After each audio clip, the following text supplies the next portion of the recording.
Fancy glass, back to class, and charities up to the task. All this and more as the Stafford Weekly News starts now.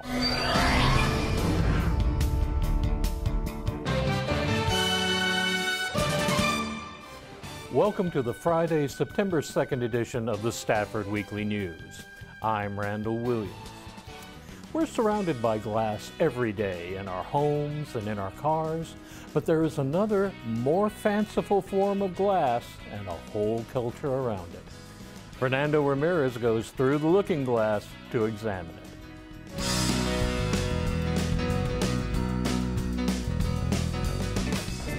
Basically, the Houston Glass Club came together as a group of individuals who loved glass, and it helped for them to come together because everybody had different collections, and they were able to share their knowledge and learn more about their collections. I think that after 47 years and having this show still going on is amazing. A lot of people that are coming to the show primarily because they have collections, small collections that they've inherited, and as a result, they want to know more. So walking around, seeing all the glass that is available, maybe they take pictures. Today with text and everything else, they can take pictures and show them to us, and we can help them to either expand their collection or learn more about their collection. Some of the things that we find that are standard are things like your kitchenware, jadeite glass that's been used in the kitchen, made by Fire King, reproduced by several different companies, still remains very popular.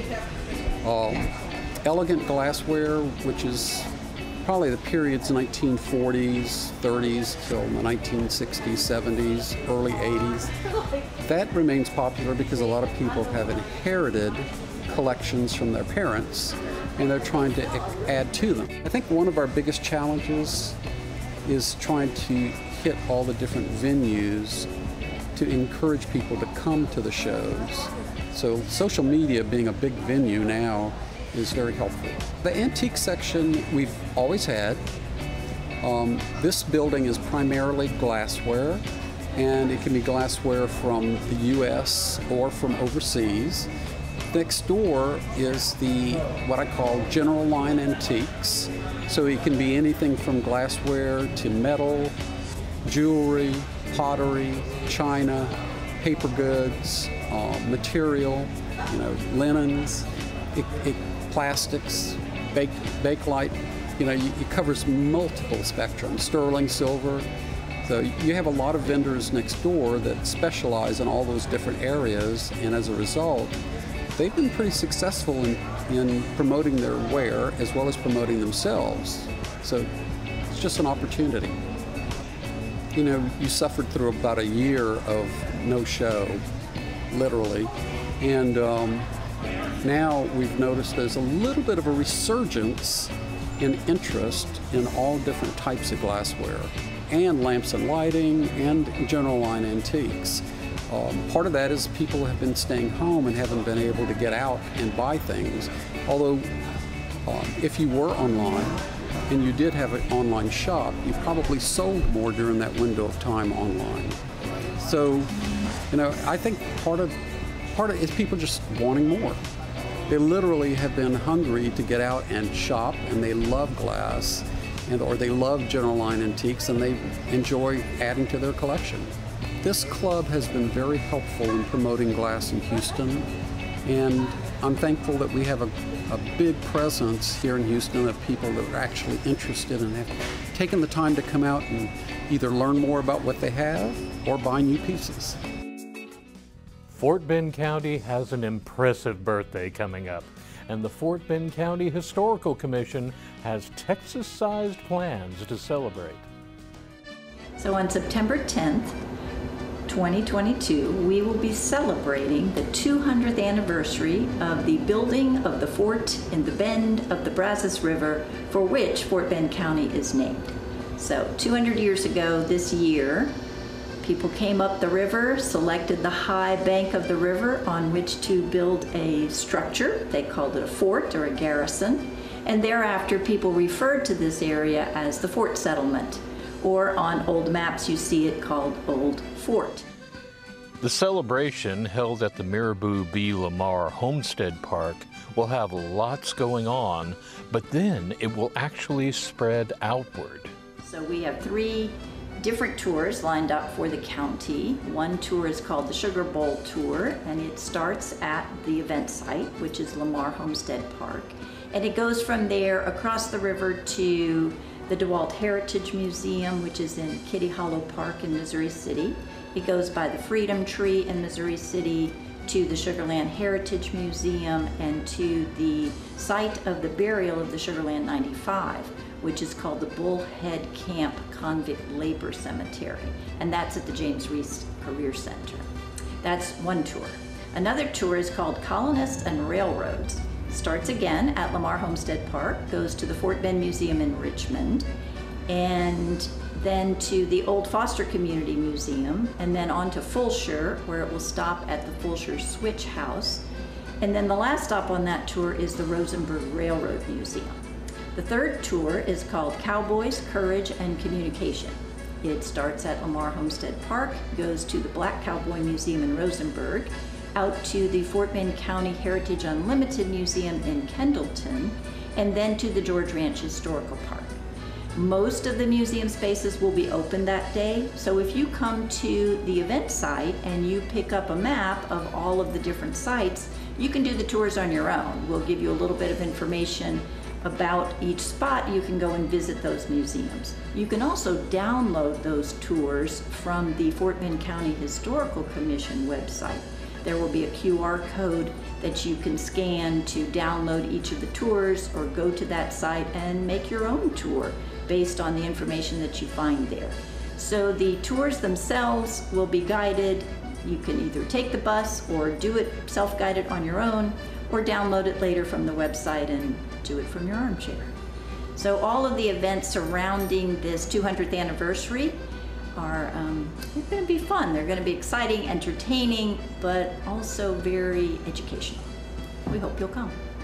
For Stafford Weekly News, this is Randall Williams.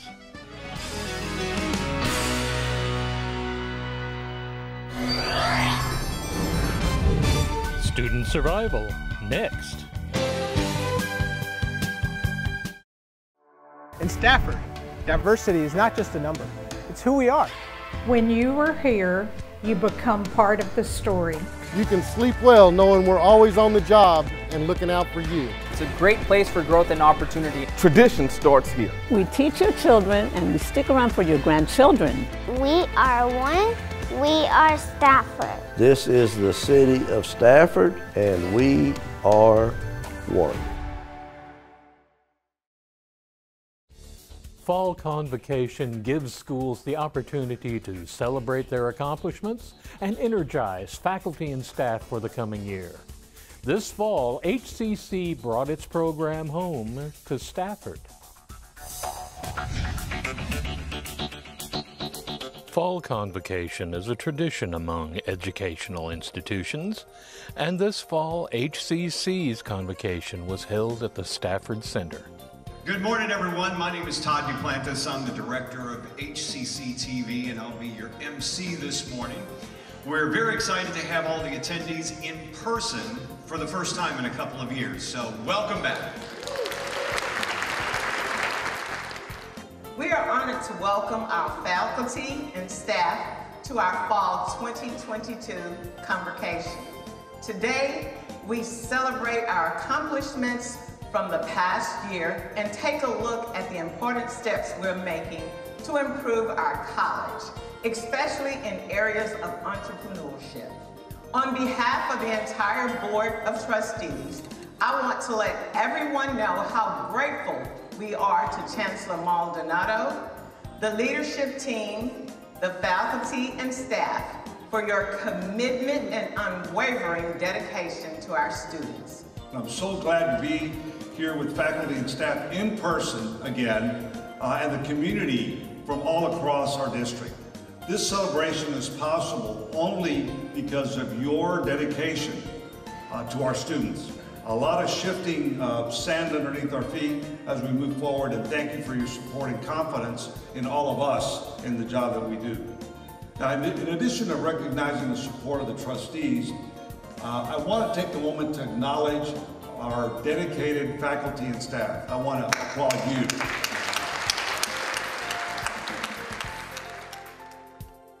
Because of your hard work and determination, we were able to exit the COVID change in our lives successfully, taking care of our students, keeping our programs in place. We will now shift our focus to the next value, devotion to service, embracing what's next for our students and for Houston. As we move forward, we continue to applaud the fantastic work being done by all members of our community. Now, not only are we making a difference on our campuses, we can see the results of our work all across the Houston area.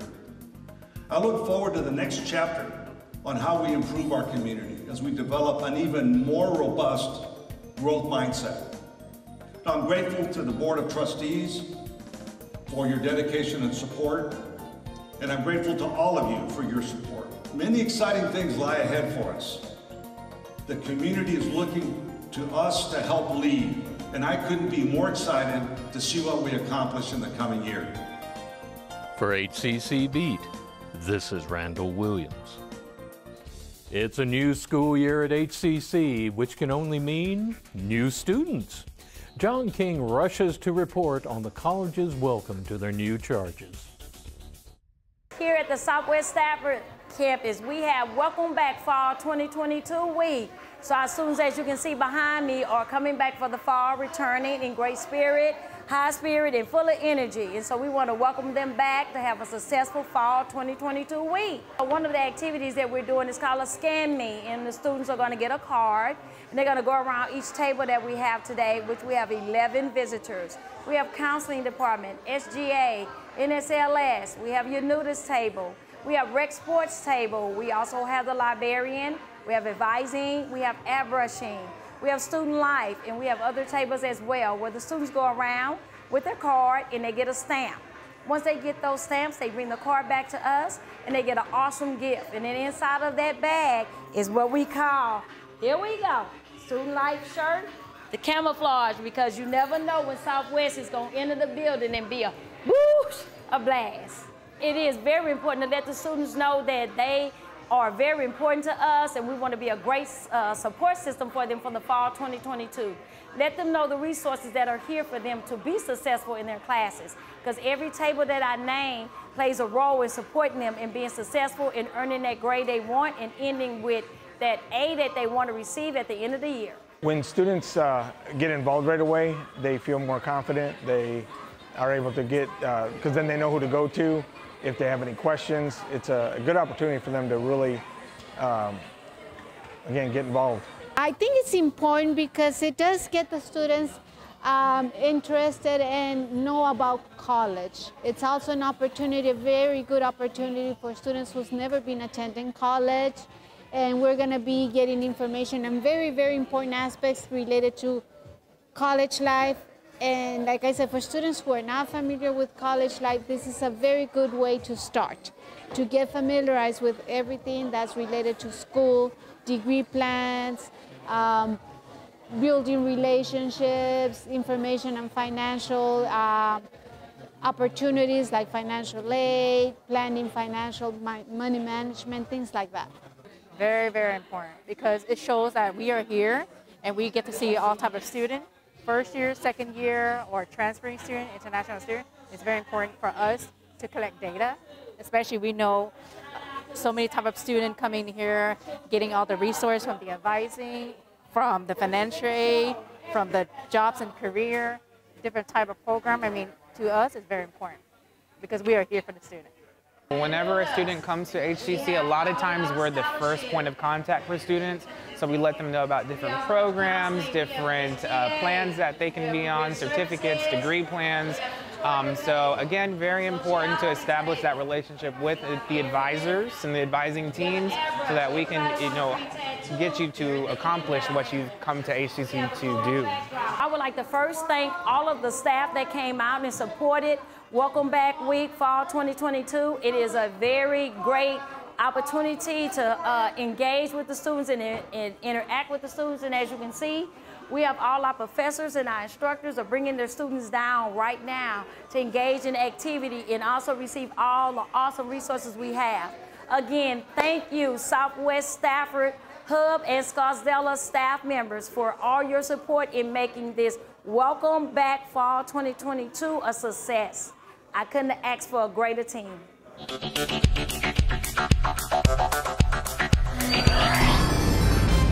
Help for the homeless.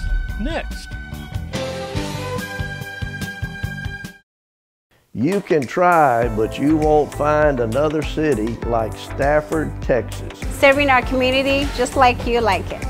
Taking care of you and your home since 1945. We believe in STEM to learn and STEM to earn. We're heading into college certified and career ready. As a former student of Stafford, I take pride in keeping our classrooms safe. We are Stafford, we are one. Fort Bend has a number of charities helping the elderly and marginalized. And Fernando Ramirez visited one recently that has been hard at work for years.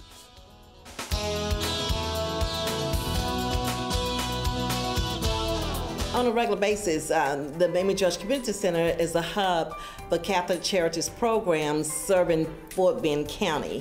We offer several programs, and a lot of people tend to think that we cater to seniors, which we do, but we serve the entire community. The center offers a variety of programs, including a tremendous food pantry.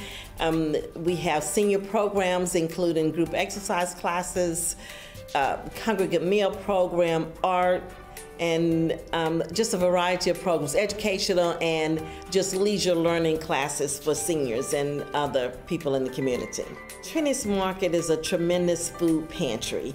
We've always been a state-of-the-art program since the day we opened a little bit over 10 years ago.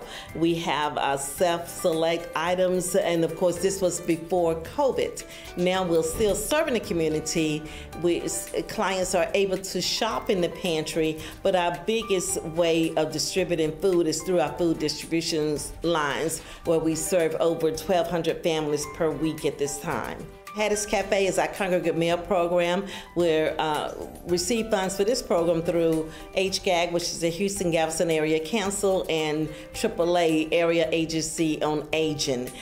We provide meals to seniors living in Fort Bend County, and by seniors, you have to be 60 and over to participate in the congregate meal program. You only have to be 55 to participate in the other classes and other programs, but for seniors.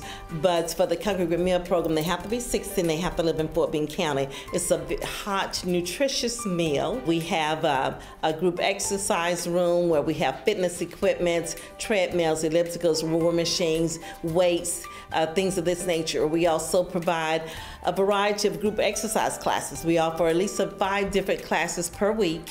That includes yoga for seniors, line dancing, sit and be fit, just a variety of classes. Being not quite past COVID, but going through COVID still, a lot of seniors are coming back, and they're excited to be coming back. Even though several seniors are still, well, a lot of seniors, people period, are nervous about returning after COVID, still wearing their masks, still taking care of themselves, social distancing, washing their hands. So our programs are opening up. We open up with a soft opening, just a few classes, and now we're almost in full swing, trying to offer those 5 classes on a weekly basis, encouraging seniors to come out and take chronic disease management classes, nutrition classes, how to cook healthy, and make choices in the pantry, because now our seniors are able to shop in Trinity's Market at this time and choose some of the foods that they want to have instead of us just distributing food to them. We are so excited to still be able to serve the Fort Bend community, this immediate area, and make a difference. We have wonderful staff team members. We have great volunteers, and I see that people want to be here. They want to come into the center and enjoy themselves. And then on our end, we have a team that's ready to serve and wanting things to be, quote, normal post-COVID. Fort Bend County has an invisible problem in homelessness, and John King reports on an organization that is almost as invisible as the people it helps. Fort Bend Promise. Fort Bend Family Promise is part of a national organization. We're an affiliate, one of over 250.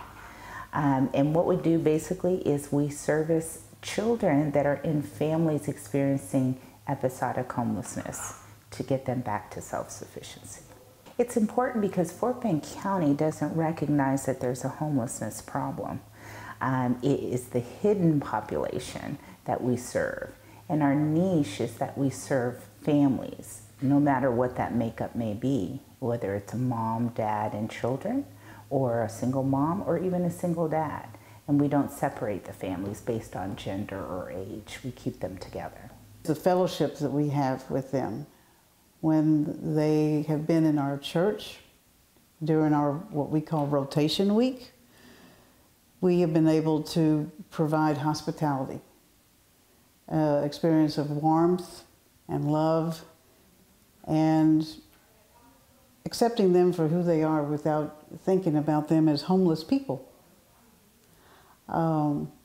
We also feel that it's very necessary to share God's love with them. And so we're hoping that by that experience, that is how we're sharing with the community. You don't see the typical homelessness here in Fort Bend County because we're surrounded by areas such as Sienna, Sugar Land, and those are considered upscale communities. So if there is anybody walking around homeless with a sign or asking to wash your windows or what have you, they're immediately taken into more Harris County so that it's out of sight, out of mind. Our celebrity waiter dinner, which is going to be a major fundraiser for Fort Bend Family Promise, that will be a means of receiving funds for our operational services with our homeless families. That'll actually take place on Saturday, October 29th. It'll be from 6 p.m. to 9 p.m. at Safari Texas Ranch in Richmond, Texas. We'll have, with those funds, we'll be able to broaden, besides just having operational funds, we'll be able to broaden our services to the homeless families. One is that it gets you out there. You know, it puts your name out there because we know that I do have some people that say, Fort Bend Family Promise, who is that? What is that? What do y'all do? And there are people that live in Fort Bend County that don't even know that this place exists. It's not that we're so much hidden, it's just that it's necessary, and it helps us also. We also make personal contacts to local churches that are new in the area that may not know about Family Promise, and so we try to encourage them to partner with us in the services that we render to homeless families. We coordinate, or what we like to say is we are their co-pilot. We help navigate them through all the mainstream services that are available within the county. Could they do this on their own? Absolutely. However, they need that travel companion to just kind of maybe move them up the line, or with those partnerships that we have with other nonprofits, we're able to kind of advocate for them. The main goal is just to do what every place of faith or worship has in common, and that's to help each other. Everybody is related to you, everybody is your brother or sister, and just to help and bring it forward.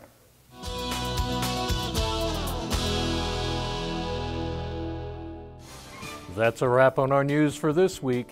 Thank you for joining us. For everyone here at Stafford Weekly News, I'm Randall Williams. May all your news be good news.